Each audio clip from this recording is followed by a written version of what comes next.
नमस्कार दर्शकबिन समय चक्रको नयाँ श्रृङ्खलामा यहाँलाई हार्दिक स्वागत गर्दछु। म विक्रम श्रेष्ठ। बालेन शाहले अहिले काठमाडौँमा डोजर चलाएर जुन कर्म गरिरहेका छन् नि, यो उनको काम होइन। उनलाई यति सानो कामका लागि यति धेरै प्रशंसा गरिरहन पनि पर्ने थिएन। तर हामी नेपाली यति सानो सानो काममा खुसी हुन बाध्य भएका छौँ, किनकि हाम्रो पहिल्यै पछि भेटिने नेताहरूले हाकाहाकी माफियाहरूबाट पालिएर टेबल मुनिबाट लाखौं करोडौंको डिल गरेर साँढे शैलीमाथि माफियाहरूलाई अवैध संरचना खडा गरी कारोबार गर्न दिँदा यो स्थिति आयो। यदि विकसित देशहरूमा जस्तो सिस्टममा यो देश चल्दो हो त काठमाडौँ जस्तो महानगरपालिकाका मेयर बालेन्द्र शाहले डोजर बोकेर कहाँ कहाँ टहरो छ भत्काइदिन्छु भन्दै अमूल्य समय खर्च नपर्ने थिएन। यो एउटा मामुली नगर प्रहरीले गर्ने काम हो वास्तवमा। तर टेबल मुनिबाट हिसाब मिलाएका नेताहरूकै कारण यी अवैध संरचना खडा गरी कारोबार गर्नेहरूको मुटु दरो बन्यो। नीतिहरूको सिस्टम तिनीहरूले सिस्टमलाई नै धोती लगाइदिए। तिनको मनोपरि विरुद्ध दलीय व्यवस्थाका हिमायतीहरू कोही चुइक्क बोल्न सकेनन्। पार्टीका कार्यकर्ताहरूको संरक्षणमा लाग्दा काठमाडौँ कुरूप बन्यो र मेयर जस्तो मानिस अहिले डोजर बोकेर एउटा सामान्य प्रहरीको काम गर्नमा समय खर्चिन विवश छन्। यति बेला मेयर त काठमाडौँमा मोनोरेल कुदाउन हरेक दिन मिटिङ गरिरहेको हुनुपर्थ्यो। काठमाडौँका ठाउँ ठाउँमा फन पार्क र व्यवस्थित मलहरूको निर्माणमा व्यस्त हुन पर्थ्यो। ठुला ठुला भवनहरूमा पार्किङको व्यवस्थापनका लागि खटिनु पर्थ्यो। उसको समय त्यतातर्फ प्रयोग हुनु पर्थ्यो। पुरै काठमाडौँलाई अनलाइन सिस्टममा लैजान व्यस्त हुनु पर्थ्यो। तर विडम्बना, काठमाडौँको मेयर डोजर बोकेर टहरो भत्काउन हिँड्नु परेको छ। बाँकी हेरौँ यो रिपोर्टमा। काठमाडौँ महानगरपालिकाको खटाई यति बेला दिनमा 2 गुणा र रातमा 4 गुणा छ। मेयर बालेन्द्र शाहको आगमनसँगै अनाधिकृत संरचनामा डोजर लाग्न थालेदेखि यति बेला महानगरलाई भ्याइ नभ्याइ छ। महानगरको अभियानको सारथी बुलडोजरलाई त झन्न फुर्सद हुने कुरै भएन। सिनको भाँची काम नगर्ने, ठुला कुरा गर्ने दलीय व्यवस्थाका हिमायतीहरू कुम्भकर्णको शैलीमा चिर निन्द्रामा परेको देखेरै जनताले सर्वाधिक मत दिएर बालेनलाई काठमाडौँ महानगरको बागडोर जिम्मा लगाए। फलस्वरूप अहिले धेरैले खुसी व्यक्त गरेका छन्। काठमाडौँ महानगरपालिकाका मेयर बालेन्द्र शाह र उनको सिङ्गो टिमलाई थाक्ने छुट छैन। यति बेला राम्रो काम गर्नेको विरोध गर्ने र खुट्टा तान्ने प्रवृत्ति त कहाँ पो छैन र। तर बालेन शाहको डोजर अभियानलाई एकाध बाहेक धेरैले सहयोग नै गरेका छन्। अनाधिकृत संरचनामा तालिका बनाएरै डोजर चलाएको काठमाडौँ महानगरपालिकाले आज वीर अस्पताल अगाडि रहेको फार्मेसीको लस्करै टहरोमा डोजर चलाएको छ। उसो त काम देखाइहाल्यौँ, चर्चा बटुलिहालौँ भन्ने शैलीमा महानगरले डोजर चलाएको होइन। 35 दिने सूचना जारी गरेर अनाधिकृत संरचना हटाउन अनुरोध गरेको महानगरले त्यो समय घर्किसकेपछि फेरि 24 घण्टाको समय दिएको र अटेर गरेर नहटाएपछि दल बल प्रयोग गरेको हो। पहिलेदेखि बसेको व्यवसाय हुँदो रहेछ, त्यो उहाँलाई पटक पटक भन्दाखेरि उहाँले अटेर गरे जस्तो देखियो। देखिसकेपछि यो धेरै पहिलादेखि नै हामीले कुरा गरिरहेको थियौँ। यो झन् 1-1.5 महिना अगाडिदेखि नै कुरा हेरिरहेको थियौँ। अनि हामीले माइकिङ पनि गऱ्यौँ, सूचना पनि गरेको। ओपन स्पेस जुन प्रयोजनको लागि जे बनाएको त्यही नै हुनुपर्छ भनेर काम गर्न थालेको झन् हामीले 1 महिनाभन्दा बढी भइसकेको छ। 1 महिनाभन्दा बढी भइसक्दाखेरि पनि आज त्यो सूचना जारी गरेको झन् 2 महिना हुन लागिसकेको छ। तर उहाँले हटाउनु भएन। त्यस कारणले गर्दा हिजो मैले आएर उहाँलाई हटाउन 24 घण्टाभित्र हटाउन मैले माइकिङ गरेकै हो। माइकिङ गर्दाखेरि उहाँले चाहिँ हिजोबाटै सुरु गर्नुपर्ने थियो, तर बिहान 8 बजीसम्म आउँदाखेरि उहाँले सुरु गरे जस्तो देखिएन। नदेखिएपछि अनि 8 बजी आएर हामी फेरि भन्यौँ कृपया तपाईँहरू 24 घण्टाको पालना गर्नुहोस् है, तपाईँलाई हामीले लास्ट अल्टिमेटम भनेर भन्दाखेरि उहाँले बल्ल सामान निकाल्न सुरु गर्नुभयो। सामान निकाल्दै हुनुहुन्छ, केही समयपछि यो भत्काउँछौँ हामी। 35 दिने सूचनालाई बेवास्ता गरी अटेरी गर्नेहरूमाथि महानगरको डोजर चलिरहेको छ। महानगरले यति बेला दर्जनौं संरचनामा डोजर लगाइसकेको छ। तर अल्फाबिटामा मेयर बालेन्द्र आफै पुगेर डोजर लगाएको विषयले अहिले पनि बेला बेलामा चर्चा पाउने गरेको छ। उनको त्यो आँट र साहसलाई धेरैले प्रशंसा गरेका छन्। त्यही भएर पनि होला अहिले कति ठाउँमा महानगरले डोजर लगाउनु भन्दा पनि डोजर देखाएरै सचेत गराउन थालेको छ। कतिपय अटेरीहरूले महानगरको डोजर देखेपछि आफै भत्काउन थालेका छन्। वीर अस्पताल अगाडिको संरचनामा डोजर लगाउने जानकारी पाएपछि हामी पनि रिपोर्टिङमा पुग्यौँ। हामी पुग्नुभन्दा अगाडि नै महानगरको डोजर सडकमा स्ट्यान्ड बाई थियो। दिउँसो डोजर लगाउने चर्चाका बीच सडकमा तैनात डोजर देखेर हुनुपर्छ। फार्मेसी सञ्चालकहरू मान्छे लगाएर धमाधम आफ्नो संरचना भत्काउँदै थिए।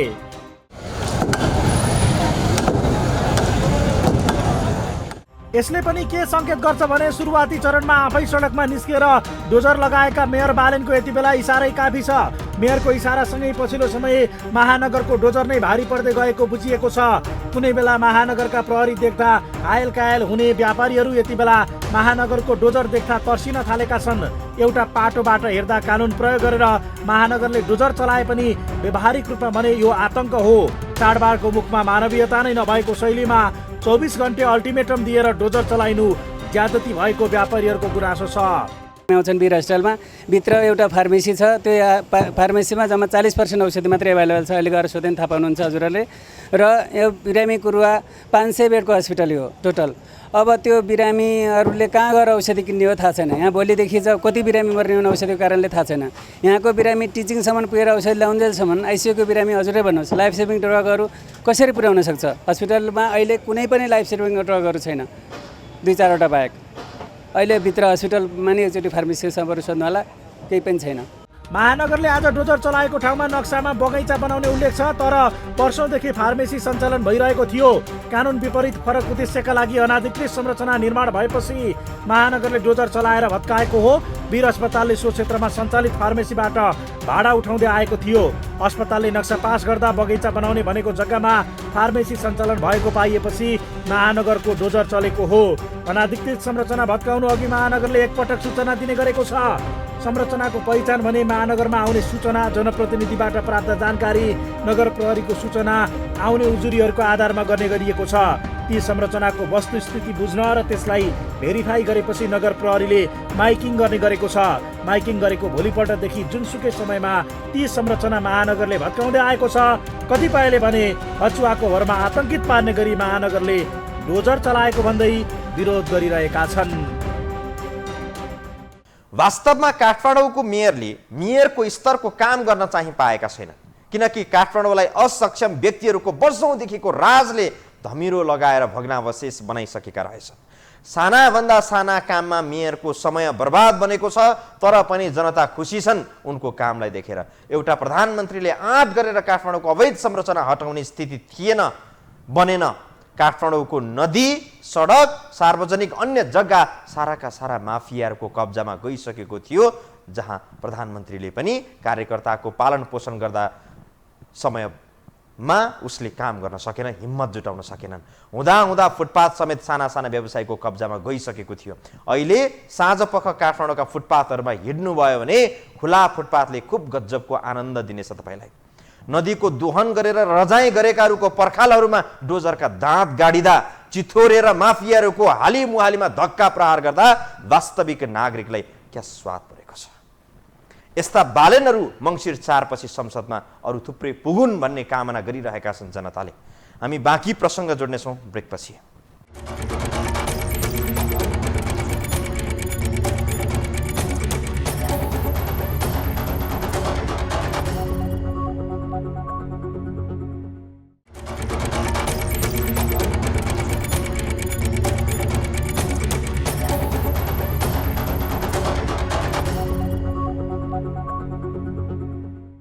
बालेन शाहले गएको 1 महिनामा एक दिन पनि, एक छिन पनि थकाइ नमारी आफ्नो तालिकामा दत्तचित्त भएका छन्। यो स्थिति बसाइदिएपछि अहिले काठमाडौँ महानगरपालिकाका जवानहरूलाई पनि खुब जोस चढेको छ। पहिले सुकिला मुकिलाहरूको अगाडि श्वासै फेर्न डराउने महानगरपालिकाका नगर प्रहरीहरू मिचाहरूको आँखा जुदाएर, नक्सा देखाएर, कानुन देखाएर, बोलीमा बोली जुदाएर आफ्नो रवाफ देखाउन थालेका छन्। यो विधिको शासनमा यस्तै हुन्छ। आफ्नो नेताले, आफ्नो हाकिमले वा मेयरले बाटो लगाइदिएपछि, आँट र भरोसा दिलाइदिएपछि एउटा जवानलाई पनि, एउटा कार्यालय सहयोगीलाई पनि पुरै महानगरपालिकाको बल प्राप्त हुँदो रहेछ। निर्धक्क आफ्नो काम गर्न सक्दा रहेछन्। यो पुष्टि भयो। अहिलेसम्म महानगरले कहाँ आफ्नो कर्तव्यको सुरुवात गर्यो त्यो देखाउनेछौँ यो रिपोर्टमा। सम्भवतः कसैले पनि काठमाडौँ महानगरपालिका यति आक्रामक हुन्छ भनेर कल्पना गरेकै थिएनन् होला। पहिलोपटक साउन 1 गते 35 दिने सार्वजनिक सूचना जारी गरेर महानगरले बेसमेन्ट अन्डरग्राउन्ड पार्किङ खाली गर्न अनुरोध गर्यो। जुन जे प्रयोजनका लागि निर्माण भएको हो त्यही प्रयोजनमा प्रयोग हुनुपर्ने भनेको महानगरको सूचनालाई कसैले टेरपुछार लगाएनन्। 35 दिने सूचनाको समय घर्किएपछि महानगरको टोली बानेश्वर क्षेत्रको बेसमेन्ट खाली गर्न पुग्यो। जति बेला महानगरले डोजर नभएर ड्रिलिङ मेसिन प्रयोग गरेको थियो। तर महानगरले ड्रिलिङ मेसिन प्रयोग गर्दा हल्का रूपमा बुझेका केही व्यापारीहरूले जिल्ला अदालत र ठुला महल अगाडिको फुटपाथ देखाउँदै महानगरमाथि प्रश्न गरे। सानालाई ऐन, ठुलालाई चाहिँ। त्यसपछि महानगरले ड्रिल मेसिन होइन डोजर रोज्यो। जवाफमा महानगरले पहिलोपटक काठमाडौँ मल र आरबी कम्प्लेक्समा डोजर लगायो। भदौ 8मा पहिलोपटक डोजर लगाएको महानगरको यो अभियान अहिले पनि जारी छ। महानगरले अहिलेसम्म बानेश्वर, कोटेश्वर, जडीबुट्टी, सोह्रखुट्टे, वनस्थली, असन, नेहुरोड, सुन्धारा, हतिसार लगायतका क्षेत्रमा डोजर चलाइसकेको छ। असाध्यै उपयुक्त, यो त बेसरी राम्रो काम गर्यो। यति राम्रो, यो त अत्यन्तै राम्रो। यो वर्णन गरेर साध्य नै छैन, त्यति राम्रो काम भयो कि यो गर्न चाहेको भए 2046 साल पछाडि जुन खालको एउटा चाहिँ प्रजातान्त्रिक हिसाबले भनेर यिनीहरूले चाहिँ जुन आन्दोलन जेल भोगेर आएका थिए नि, त्यतिखेरदेखि चाहेको भए यिनीहरूले चाहिँ कति गर्थे। आज एकजनाले यत्रो गर्न सक्ने रहेछ भने हिजो यत्रो 165 जनाले कति गर्थे होला। बानेश्वरको अन्डरग्राउन्ड खाली गर्नेदेखि सुरु भएको महानगरको अभियान यति बेला टुकुचा खोज्नेमा पुगेको छ। सुरुवाती चरणमा बेसमेन्ट खाली गर्न लागि परेको महानगरले अनाधिकृत संरचनामा डोजर मात्रै लगाएको छैन, 150 वर्ष पुरानो टुकुचा दोनको खोजी सुरु गरेको छ। टुकुचालाई जमिनमुनि दबाएर माथि मल ठड्याएको जय नेपाल हल, लक्ष्मी बैंक, सिद्धार्थ बैंक लगायतका ठाउँमा महानगरको डोजरले दाँत गाडिसकेको छ। सत्ता र शक्तिको आडमा दम्म देखाएर कानुनलाई नै चुनौती दिँदै आएकाहरूको लागि यति बेला काठमाडौँ महानगरपालिकाका मेयर बालेन्द्र शाह भारी परेका छन्। सुरुका दिनमा उनकै क्याम्पभित्रैबाट विरोध सुरु भयो। वडाध्यक्षहरूले पहिलो बैठकमा उनलाई साइजमा ल्याउन खोजेको छनक दिए। दलीय व्यवस्था लाद्न खोजेका वडाध्यक्षहरू पनि लगभग अहिले बालेनकै लाइनमा छन्। धेरैले अहिले उनलाई सहयोग गरिरहेका छन्। सर्वप्रथम त वडाले चाहिँ नि विरससँग नै सहकार्य गरेर यो हटाउने भन्ने कुरालाई हामीले हिजो उहाँहरूसँग कुरा गरेको थियौँ र उहाँहरूले पनि दसैँसम्म समय दिनु भन्नुभएको थियो। अनि हामी महानगरसँग सल्लाह गर्दाखेरि होइन, हामीले समय दिएको त 2 महिना भइसक्यो। त्यस कारणले चाहिँ नि हामीले 24 घण्टाको अल्टिमेटम दिएर नै हामी हटाउने भन्ने कुरा भयो। त्यही अनुसार आज हटाउने प्रयासमा छौँ। यति बेला डोजरसँग बालेन होइन वडाध्यक्षहरू सँगसँगै हिँड्छन्। यसले पनि महानगर थप बलियो भएको देखिन्छ। एकताका विरोध गर्ने वडाध्यक्षहरू अहिले महानगरको अभियानमा बालेनको सारथी भएर हिँडेका छन्। यो राम्रो पक्ष हो। अनाधिकृत संरचनामा महानगरले डोजर चलाउँदा जसको क्षेत्र हो त्यही वडाका वडाध्यक्षहरूले अगुवाई गरिरहेका छन्। यसले पनि महानगरको यो अभियानमा सबै एकजुट छन् भन्ने सन्देश दिएको छ। यति बेला महानगरले दर्जनौं ठाउँमा डोजर चलाएर अनाधिकृत संरचना भत्काएको छ। तर जय नेपाल हल, लक्ष्मी बैंक, सिद्धार्थ बैंकमा दाँत गाडेर जुठो पारेर छोडेको महानगरले कलकल टुकुचा बगेको देख्ने कहिले बनाउला सर्वसाधारणहरूको चासो त्यसमा पनि छ। काठमाडौँमा करिब 1,52,000 भवनहरू नक्सा पास गरेर बनाइएको छ। महानगरले मै हुँ भनी शक्तिको तागत देखाउन खोज्नेहरूमाथि झन् यति बेला खोजी कानुनी डन्डा चलाएको छ। महानगरले काठमाडौँ मल, अल्फाभिटा, आरबी कम्प्लेक्स र बैंकिङ घरानाहरूको संरचनामा डोजर चलाएपछि धेरैले अहिले आफै भत्काउन सुरु गरेका छन्। यो सुखद सङ्केत हो। बालेन शाहलाई एउटा सुझाव चाहिँ जरुरी नै छ। अहिलेसम्म दर्जनभन्दा बढी स्थानमा धक्का प्रहार भयो। महानगरपालिकाको लक्ष्य धक्का प्रहार गर्नु मात्रै होइन, हात लगाइसकेपछि त्यो अभियान फत्ते गर्नै पर्छ, नत्र काम अलपत्र छाड्दा त्यो थप विकृत बन्न पुग्छ। अहिलेसम्म जहाँ जहाँ भत्काइएको छ त्यहाँ प्रभावित बनाउने काम मात्रै भएको छ। ती ठाउँहरू खाली गरेर पूर्णतया महानगरको नियन्त्रणमा लिएर काम अघि बढाउन जरुरी छ। ती स्थानहरू सही प्रयोजनका लागि देश र जनताको हितका खातिर शीघ्रातिशीघ्र प्रयोगमा आउन जरुरी छ। काठमाडौँ महानगरको अवैध संरचना हटाउने यो अभियानको बाछिटा भनौँ या प्रेरणा अन्य स्थानीय तहका जनप्रतिनिधिमा पनि परेछ। त्यो प्रसङ्ग जोड्नेछौँ ब्रेकपछि।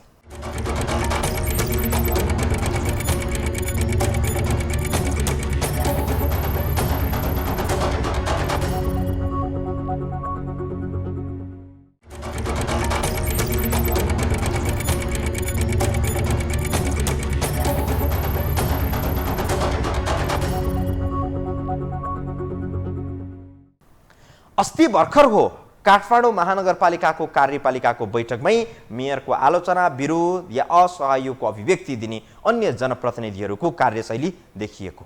अहिले तिनै जनप्रतिनिधिहरू मेयर बालेनको अनुसरण गर्दै आफ्ना ओडाहरूमा आफै अग्रसर बनिरहेका छन्। राम्रो कामको अनुसरण गर्नु जस्तो प्रशंसनीय काम अरू सायदै हुन्छ दर्शक। तभन्दा म के कम भन्ने घमण्ड र उन्मादले आजकाल मानिसहरूमा राम्रो गर्नेहरूको पनि खुट्टा तान्ने कार्यमा व्यस्त हुने गरेको छ। तै काठमाडौँ महानगरपालिकाका वडाका जनप्रतिनिधिहरूले सहयोग नै गरिरहेको देखिन्छ। मेयर, उपमेयर र अध्यक्षहरू एकजुट हुँदा गरे के असम्भव छ र भन्ने तथ्यको पनि स्थापित गराइदिएका छन् र देशका अन्य स्थानीय तहका जनप्रतिनिधिहरूलाई पनि काठमाडौँ महानगरको कार्यशैलीले नैतिक दबाव सिर्जना गराएको छ। राज्यको सम्पत्तिमाथिको दुरुपयोग रोक्नका लागि। बाँकी हेरौँ यो रिपोर्टमा। यो दृश्यमा देखिएको भिड काठमाडौँको वीर अस्पताल परिसरको हो अनि जम्मा भएको यो भिड उपचारका लागि नभएर महानगरको डोजर हेर्न भेला भएको जमात हो। यति बेला काठमाडौँको व्यस्त सडकका गल्लीमा कहीँ कतै मान्छेको भिड भेटिन्छ भने त्यसको आसपासमा महानगरको डोजर पनि हुनुपर्छ। विगत 1.5 महिनादेखि काठमाडौँ महानगरपालिकाले अनाधिकृत संरचनामा डोजर चलाउन सुरु गरेपछि यही अवस्था देखिएको छ। यति बेला डोजरको अघिपछि बाक्ले हुल दौडिरहेको देखिन्छ। बिहिबार वीर परिसरमा देखिएको दृश्य पनि त्यही नै हो। महानगरको नियमित तालिका अनुसार बिहिबारको शेड्युल वीर अगाडिको फार्मेसीमा डोजर चलाउने थियो।